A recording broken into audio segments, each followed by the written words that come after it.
Del 14 al 21 d'octubre, el Reial Club de Polo de Barcelona ha estat l'epicentre del millor pàdel masculí i femení de tot Catalunya amb la disputa de la 26a edició del Campionat de Catalunya Absolut de Pàdel Open Plastic Bank.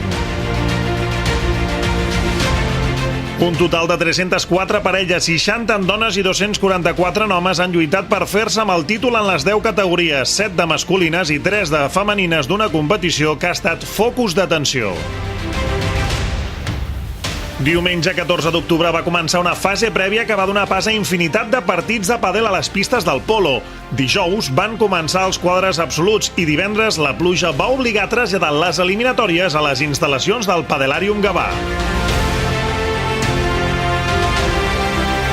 Dissabte es vivia una jornada molt intensa i competitiva amb la disputa pel matí dels quarts de final i de les semifinals a la tarda del Campionat de Catalunya Absolut de Pàdel Open Plastic Bank. Per primera vegada en la història de la competició es retransmitien en directe pel canal de YouTube de la Federació Catalana de Pàdel més de 6 hores de grans partits.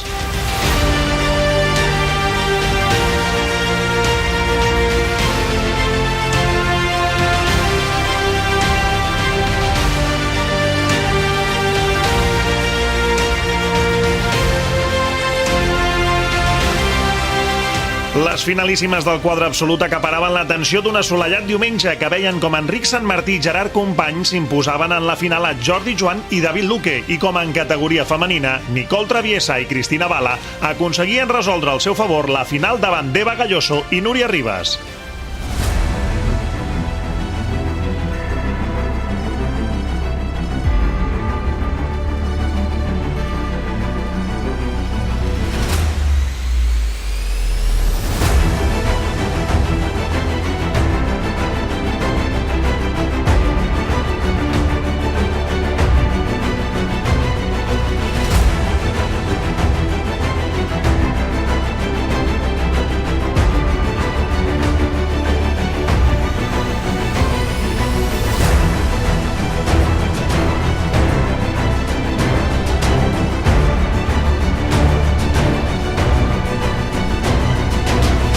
L'entrega de trofeus a finalistes i campions i campiones de les diferents categories per part de les autoritats feia baixar el taló d'una 26a edició del Campionat de Catalunya Absolut de Pàdel Open Plastic Bank que ha tornat a demostrar que el pàdel català ho dona tota la pista.